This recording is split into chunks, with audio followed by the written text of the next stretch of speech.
જય Hind. Only for study ચેનલમાં તમારા દરેક મિત્રોનું હાર્દિક સ્વાગત છે. તો આજે આપણે વિડીયોમાં જોઈએ કે ગુજરાતની કોઈ પણ સ્પર્ધાત્મક પરીક્ષા હોય તો એના માટે એનસીઆરટી મહત્ત્વનો ભાગ ભજવતું હોય છે. એટલે કે જે એનસીઆરટીની જે બુકો છે, જે પુસ્તકો છે, એનો પાયો ગણાય. અને એટલા માટે આપણે એક નવી સિરીઝ ચાલુ કરી છે કે જેની અંદર આપણે ધોરણ 6 થી માંડી અને ધોરણ 10 સુધીના મિત્રો જે તમામ પુસ્તકો છે એ તમામ એનસીઆરટીના પુસ્તકોમાંથી આપણે વિડીયો બનાવવાના પ્રયત્ન કરીએ છીએ. એટલે કે એમાં વેરી મોસ્ટ આઈએમપી એમસીક્યુ પ્રકારના પ્રશ્નો લઈ અને વિડીયો બનાવીએ છીએ. તો આજે આપણે તમારી સમક્ષ ધોરણ 6 સામાજિક વિજ્ઞાન વેરી મોસ્ટ આઈએમપી એમસીક્યુ પ્રકારના પ્રશ્નો અને એ પણ એનસીઆરટી જે સિલેબસ છે એ સિલેબસ મુજબના એમસીક્યુ પ્રશ્નો છે. તો વિડીયો પૂરેપૂરો જોજો. અને આજનો જે આપણે વિડીયો છે ભાગ નંબર 54 છે. તો શરૂઆત કરીએ પ્રશ્ન 1 થી. તમારી સમક્ષ પ્રશ્ન 1 છે. જો શું છે પ્રશ્ન કે મહારાષ્ટ્રના લોકો મુખ્યત્વે કઈ ભાષા બોલે છે? તો મહારાષ્ટ્રના લોકો મુખ્યત્વે મરાઠી ભાષા, કઈ મરાઠી ભાષા બોલે છે? જવાબ બનશે ઓપ્શન ડી, મરાઠી ભાષા. પ્રશ્ન બીજા નંબરનો, કોંકણી ભાષા કઈ ભાષા? કોંકણી ભાષા કયા રાજ્યમાં બોલાય છે? તો કોંકણી ભાષા જે ગોવા રાજ્ય છે એ ગોવા રાજ્યમાં બોલાય. જવાબ બનશે ઓપ્શન ડી, ગોવા રાજ્ય. પ્રશ્ન આપણે આગળ જોઈએ કે ભાંગડા કયા રાજ્યના, જે ભાંગડા એ ભાંગડા કયા રાજ્યના લોકોનું નૃત્ય છે? તો ભાંગડા એ પંજાબના, ક્યાંના? પંજાબ રાજ્યના લોકોનું નૃત્ય. જવાબ બનશે ઓપ્શન સી, પંજાબ. પ્રશ્ન આપણે આગળ જોઈએ કે નાતાલ કયા ધર્મના લોકોનો તહેવાર છે? તો નાતાલ એ કયા ધર્મ આવશે? ખ્રિસ્તી ધર્મના લોકોનો તહેવાર છે. જવાબ બનશે ઓપ્શન ડી, ખ્રિસ્તી જવાબ આવશે. પ્રશ્ન આપણે આગળ જોઈએ કે ભારત દેશમાં શું આવશે? ભારત દેશમાં કઈ ભેદભાવ, એટલે કે કયા ભેદભાવ જોવા મળે છે? તો ભારત દેશની અંદર અહીંયા આપેલા ઉપરોક્ત તમામ ભેદભાવ જોવા મળે છે. ઓપ્શન સી જવાબ આવશે. એટલે કે છોકરા છોકરીમાં ભેદભાવ, સાક્ષર નિરક્ષરમાં ભેદભાવ અને અમીર ગરીબમાં ભેદભાવ જોવા મળે છે. જવાબ છે ઓપ્શન સી, ઉપરોક્ત તમામ. પ્રશ્ન આપણે આગળ જોઈએ, વૈશાખી કયું આવશે? વૈશાખી એ કયા ધર્મના લોકોનો તહેવાર છે? તો વૈશાખી એ બૌદ્ધ ધર્મ, કયા? બૌદ્ધ ધર્મના લોકોનો તહેવાર છે. જવાબ છે ઓપ્શન બી, બૌદ્ધ ધર્મ. ઓપ્શન બી જવાબ બનશે. જોઈએ પ્રશ્ન આપણે આગળ કે રાષ્ટ્રગીતના રચયિતા કોણ છે? તો રાષ્ટ્રગીતના રચયિતા છે રવિન્દ્રનાથ ટાગોર. કોણ છે? રવિન્દ્રનાથ ટાગોર છે. જવાબ છે ઓપ્શન એ, રવિન્દ્રનાથ ટાગોર. પ્રશ્ન આપણે આગળ જોઈએ, કયો છે પ્રશ્ન? પ્રશ્ન છે કે પતેતી એ કયો? પતેતી એ કયા ધર્મના લોકોનો તહેવાર છે? તો પતેતી એ યહૂદી ધર્મ, કયા ધર્મ? યહૂદી ધર્મના લોકોનો તહેવાર છે. જવાબ બનશે ઓપ્શન બી, યહૂદી. કયો આવશે? ઓપ્શન બી જવાબ, યહૂદી ધર્મ. પ્રશ્ન આગળ જોઈએ આપણે, કયો છે પ્રશ્ન? તો પ્રશ્ન છે કે પોતાના દેશ માટે ત્યાગની ભાવના તથા લાગણીઓ એક સમાન ભાવે અનુભવે એને શું કહેવાય? તો પોતાના દેશ માટે ત્યાગની ભાવના અને લાગણીઓ એક સમાન અનુભવે એને કહેવાય રાષ્ટ્રીય એકતા. શું કહેવાય એને રાષ્ટ્રીય એકતા કહેવાય. જવાબ છે ઓપ્શન બી, રાષ્ટ્રીય એકતા. જોઈએ પ્રશ્ન આપણે આગળ કે વસુધૈવ કુટુંબકમની કયું આવશે? વસુધૈવ કુટુંબકમની ભાવના કયા દેશે વિશ્વમાં સાકાર કરી છે?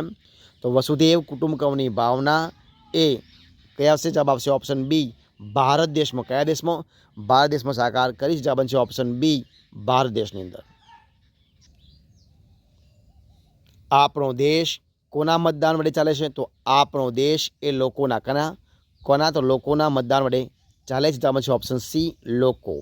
પ્રશ્ન આપણે આગળ જોઈએ કે કઈ શાસન વ્યવસ્થામાં શાસકની સુખાકારી, સુવિધા કે વ્યવસ્થાને મહત્ત્વ આપવામાં આવે છે?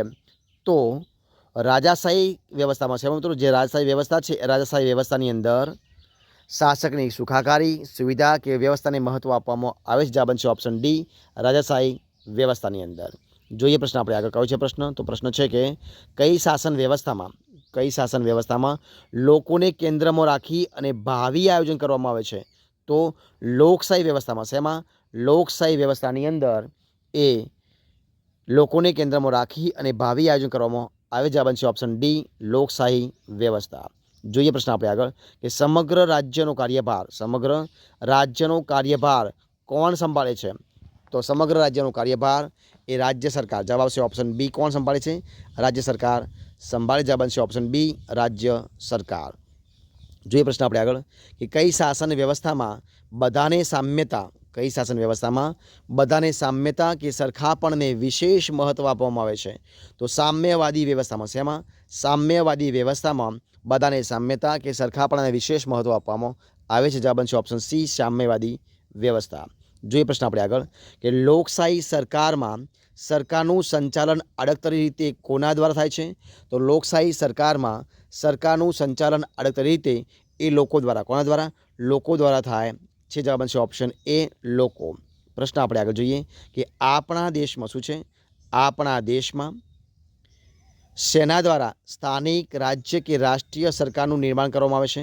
તો આપણા દેશની અંદર સ્થાનિક, રાજ્ય કે રાષ્ટ્રીય સરકારનું નિર્માણ એ કરવામાં આવે છે કોના દ્વારા? તો ચૂંટણી દ્વારા. સેના દ્વારા? ચૂંટણી દ્વારા કરવામાં આવે. જવાબ બનશે ઓપ્શન બી, ચૂંટણી દ્વારા. પ્રશ્ન આપણે આગળ જોઈએ કે કઈ શાસન વ્યવસ્થામાં સરકાર મહત્વનું અને આગવું સ્થાન ધરાવે છે? તો લોકશાહી શાસન વ્યવસ્થાની અંદર. શેમાં? લોકશાહી શાસન વ્યવસ્થાની અંદર સરકાર મહત્વનું અને આગવું સ્થાન ધરાવે. જવાબ બનશે ઓપ્શન સી, જવાબ બનશે. પ્રશ્ન જોઈએ આપણે આગળ કે આપણા દેશમાં કોને આધારે, આપણા દેશમાં શેને આધારે એટલે કે કોને આધારે મૂલ્યોનું જતન કરવામાં આવે છે? તો આપણા દેશની અંદર બંધારણને આધારે, કોને આધારે? બંધારણને આધારે મૂલ્યોનું જતન કરવામાં આવે છે. જવાબ બનશે ઓપ્શન ડી, બંધારણ. પ્રશ્ન આગળ જોઈએ અને આ વિડીયો છેલ્લો પ્રશ્ન જોઈએ આપણે. શું છે પ્રશ્ન? કે લોકોથી, લોકો વડે અને લોકો માટે ચાલતી શાસન વ્યવસ્થાને કેવી શાસન વ્યવસ્થા કહેવામાં આવે છે મિત્રો? તો લોકોથી, લોકો વડે અને લોકો માટે જે ચાલતી શાસન વ્યવસ્થા હોય એને લોકશાહી શાસન વ્યવસ્થા, કેવી વ્યવસ્થા? લોકશાહી શાસન વ્યવસ્થા કહેવામાં આવે છે. જવાબ બનશે ઓપ્શન સી, જવાબ બનશે. તો મિત્રો અહીંયા આપણે જે તમારી સમક્ષ દરરોજ 20 પ્રશ્નો આપણે વિડીયો મૂકવાનો પ્રયત્ન કરીએ છીએ એ વિડીયોનું અહીંયા આપણે સંપૂર્ણ સોલ્યુશન પૂરું કરીએ છીએ. જો તમને વિડીયો ગમ્યો હોય, પસંદ આવ્યો હોય, યુઝફુલ લાગ્યો હોય તો એને લાઇક કરો, કોમેન્ટ કરો, તમારા મિત્રોને વિડીયો શેર કરો અને છેલ્લે ચેનલમાં નવા હોય, ચેનલ સબસ્ક્રાઈબ ન કરી હોય તો ઓનલી ફોર સ્ટડી ચેનલને સબસ્ક્રાઈબ કરવા માટે વિનંતી છે. મારા વિડીયોને પહેલાંથી અંત સુધી જોવા માટે તમારા દરેક મિત્રોનો હું દિલથી ખૂબ ખૂબ આભાર માનું છું. આપણે ફરી મળીશું એક નવા વિડીયો સાથે, નવા ટોપિક સાથે. ત્યાં સુધી બની રહો.